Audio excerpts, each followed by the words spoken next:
Magandang araw. So, ang content for today's video is itutur ko kayo sa loob ng aming bahay. So, first is dito muna tayo. So, ito ang aming terrace. So, meron ditong nakalagay na bike. Ang bike na ito ay bike ito sa aking pamangkin. So, nasira ng kanyang gulong. So, need na siya na pahanginan. So, i-ano na siya dito sa bike shop para ma-okay ang kaning bike para magamit na po niya anytime, anywhere. So ito ang aming terrace. So, may duyan-duyan kami dito, guys. Tapos, dito sa aming terasa, pumapasok mo talaga dito sa loob ng aming terrace ang aming tanim na sili. So, as you can see, makikita nimo ang mga bunga ng sili. So, ayan. Dito din sa aming terrace, guys, makita mo rin ang aming mga sinampay na mga damit at iba pang mga anik-anik dyan. So, mostly, dito talaga kami nagsasampay. Kasi, kung doon sa aming sampayan, sa vacant lot na yan, hindi kasi yan amin na vacant lot. So, nakigamit lang din kami. At saka marami na ring mga damo. So, at saka yung sampayan namin dyan is madami na rin siyang langgam.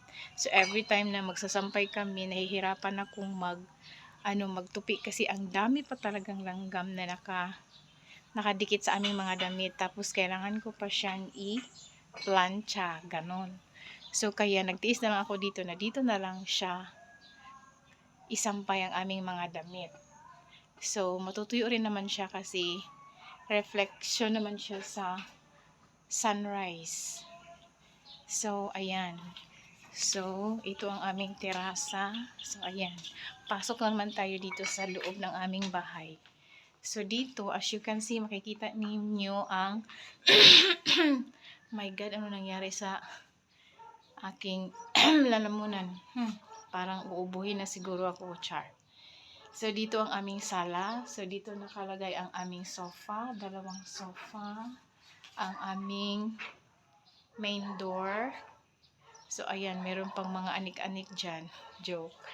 So, ang aming mirror, isang sofa. Then, dito sa gilid is shoe rack yan. Tapos, meron pang maleta. Hindi pa yan nakaayos ang maleta kasi galing kasi yung anak ko doon sa bakasyon. Galing siya sa Bohol, tapos hindi siya dumiretso dito, dumiretso siya sa bahay ng aking parents-in-law kasi doon niya tinuloy ang kanyang bakasyon. So, ayun. So, at saka yung maleta na yan, isa sa uli pa namin yan sa may-ari, which is ang aking sister-in-law. So, pasok tayo dito sa ito yung aming kwarto. So, ang natutulog dito is ako, tapos yung youngest daughter ko at saka yung mother ko pag weekend. Kasi yung mother ko is pag weekdays nandun siya nakatira sa bahay ng aking kapatid. Kasi nagbabantay din siya doon ng mga apo niya kasi wala mang magbabantay kasi yung sister-in-law ko at saka yung kapatid ko is pareho sila may work. So, kailangan magbabantay ng kanilang mga anak. So, si mother na lang for kasi at least wala namang ibang gawain si mother. So, yun. Pero sinasahuran naman siya ng aking kapatid. So, pasok tayo dito sa loob ng aming kwarto. So, ito yung kwarto namin. So, isang bintana dyan. So, grabe talaga ang pasok ng init. Especially early in the morning. So, ayan. Tapos, so dito kaming dalawa ni mother matutulog. Meron namang isang bintana dyan. So, sa labas niyan is yan yung terrace. So, dito naman, marami pa kaming extra na mga damit dyan. Pero yung mga damit na nakasako na yan is ibibigay namin yan sa mga nangangailangan. So ito ang aming lagayan ng aming mga kumot, kortina, mga ponda at saka iba pa. So ayan, hanggang sa baba. So dito, mga gamit yan ng mga bags ng aking mga anak. Itong box na to is ano ito, mga Christmas decor. So mailabas lang yan at maihaon yan sa kanyang paglalagyan during Christmas season kasi ano, so maluluwag yan dyan, char. So ito naman dito, ito ang aming cabinet, paglalagyan ng aming mga damit. Hala, grabe talaga ang aking busis. Nag-iba na talaga, nag-transform na, charot. Sorry, pasensya na sa aking mga adlib, charot. So itong styrofoam na to, paglalagyan sana namin to ng ice every time magtitinda kami sa labas. Pero ngayon ginagamit ko muna siya dito panglagayan ng aming tulo dyan sa aming kisame. Kasi ang aming kisame, especially ang aming gutter is ano na siya, mayroon na siyang butas. So hindi pa namin siya ma-work out kasi may plano pa kasi namin na aayusin ang bahay namin or bahay ni Mother Dear. So parang hindi pa siya, wala pa kasi kaming proper na time frame para doon. So titiisin muna namin ang mga tulo dito. At saka lalo na naman dito, yan. Tulo din yan guys, galing din dito sa gutter. So everyday yan, especially ngayon na panahon ngayon is rainy season. So yun ang pagtitiisan muna namin kasi ang dami talagang tulo dito sa aming bahay. At saka dito naman sa part na to, dito natutulog ang aking youngest na anak. Tapos minsan dito ako natutulog dito. So kasi double deck kasi ito eh. So ito yung paglalagyan namin na mga anik-anik namin sa aming katawan, charot. At saka ito rin ang black na tray. So ayan. So dito muna namin nilagay ang aming mga hanger na mga damit. So itong mga damit na to guys is mga uniform. Kasi before, yung mga pamangkin ko is dito kasi sila nagstay. So ngayon hindi na sila nagstay dito. Doon na talaga sila mag-i-stay sa kanilang bahay. So ayun. So uuwi na sila sa kanilang bahay. Kasi malalaki na sila. So hindi na nila kailangan ng super duper supervision. Parang slight na lang kasi responsible na sila sa kanilang mga sarili. So ito rin, mga bag ko rin ito. Char. So wala na yan. Okay. So baka magtaka kayo guys, yung kwarto namin is wala siyang pintuan. Kortina lang ang nakalagay. So nasanay na kami niyan. So dito na, balik tayo sa sala. So ito ang aming study table. As you can see, makikita yun yung aming study table is puno ng mga kung ano-ano. Kasi hindi ko pa yan na-arrange. Kasi kagabi, yung youngest ko is, meron kasi siyang hinahanap na mga things for preparation sa pag-start ng school. So, hindi niya na naibalik. So, ako na ang magtapos niyan. So, lilinisin ko yan mamaya. So, ayan. So, dito sa aming sala is meron kaming nag-iisang flower. So, tingnan mo naman ang aming flower. Parang need na siya na didiligan ng tubig. So, pasok tayo dito. So, ito yung isang kwarto. So, wala pa rin siyang pintuan. Hindi pa rin siya tapos for renovation. Hindi pa rin siya fully furnished. Charot. Pasok tayo. So, dito naman natutulog ang aking panganay na anak. At saka ito yung paglalagyan ng kanyang damit. So, nandito pa rin nakatiwangwang ang aming ref. Kasi ito dati guys, is ito yung dining area namin.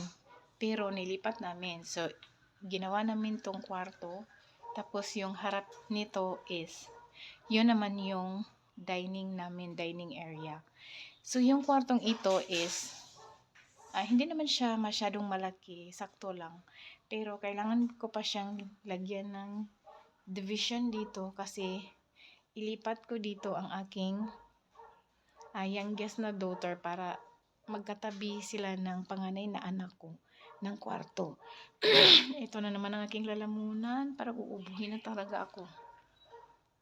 So, ganon. So, pero hindi pa rin siya, natapos. Okay? So, for the meantime, ganito lang muna ang itsura. So, ayan. So, ganon. So, kaya makikita nyo na dalawa yung pintuan. Isa at saka dalawa. Kasi dalawang kwarto ito para sa aking dalawang anak. So, dito muna ako lalabas kasi pupunta na naman tayo sa aming dining area. So, ito yung dining area namin. So, which is makikita nyo yung aming sala. Direkta naman doon sa aming main door. So, dito ang aming kainan. So, as you can see, meron siyang partition. Diba? So, yan. So, nandito ang aming parang divider dyan na nakalagay. So, ito ang aming dining area. So, punta naman tayo dito. So, dito ang aming CR. So, before kasi guys, ang aming CR is dito talaga kami dadaan ang aming CR before. So, nag-subdivide naman kasi yung kapatid ko is gumawa sila ng sariling bahay dyan sa gilid ng aming bahay. So, para magkaroon sila ng kanilang sariling CR. So, pinasirado namin yan. Tapos, pina-open namin dito para dito na kami dadaan sa aming CR. Para meron na ding sariling CR ang aking kapatid. So, dito naman sa area na to, is ito yung pantry namin or kitchen area. So, ayan. So, ito yung paglalagyan ng aming mga water dispenser. Itong mga gamit na to guys, matagal na to nung may occasion kami dito sa bahay. So, yung mga gamit na to is sa mga kapatid ko yan. Pero hindi ko pa naisauli sa kanila. So, kaya ayun. Diyan lang muna yan. So, ito pa rin yung i-recycle ko kasi pagtatamnan ko yan ng mga gulay. So, ayan. Pero hihingi pa ako ng seeds. Char.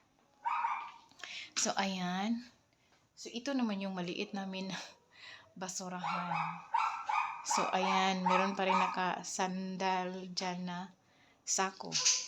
So, waiting for basurahan din yan. Charot. So, ando naman doon yung aming isang case na empty bottles na mga litro kasi pag meron kami okasyon, at least hindi na kami manghihiram ng mga bote. Charot. Ang ingay ng aming mga aso sa labas. Naglalambing na naman yan sila, charang. So, ito yung pintuan namin. Pintuan namin palabas na dito sa kusina namin. So, ito yung pintuan namin. As you can see, kailangan din siyang palitan kasi sira na kasi siya. Doon sa baba, parang tinakpan na lang namin siya kasi may butas yan. So, ayan. So, doon papasok ang mga ahas at saka ano-ano pa, charot. Huwag naman dyan. Okay, so dito naman ang aming paglalayan ng aming mga pinggan. So, ayan. Aray ko, ang sakit talaga ng lalamunan ko. Iinom ako ng tubig mamaya, char. So, ito yung paglalagyan ng aming mga tubig kasi almost everyday kasi mawawala yung tubig dito sa aming lugar. So, kailangan talaga namin na meron kaming mga pondo na mga tubig.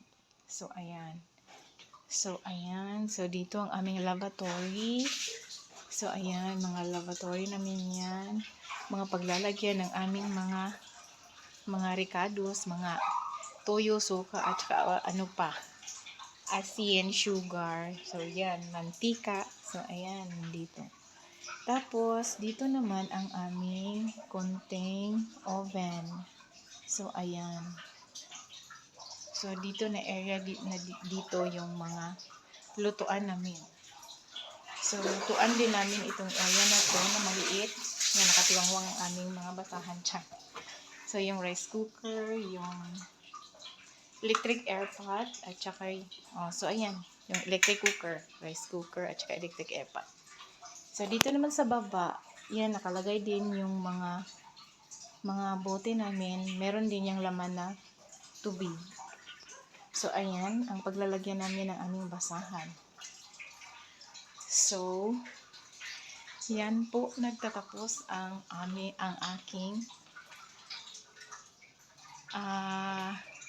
house tour dito sa loob ng aming bahay. So, ayan na naman, nagpundo din sila sa kabila ng tubig. So, that's all for today's video, guys. Maraming salamat po sa inyong panonood ng aking mga video. At saka, sana naman po ay tulungan nyo po ako na please subscribe, like, comment, and share po sa aking mga video.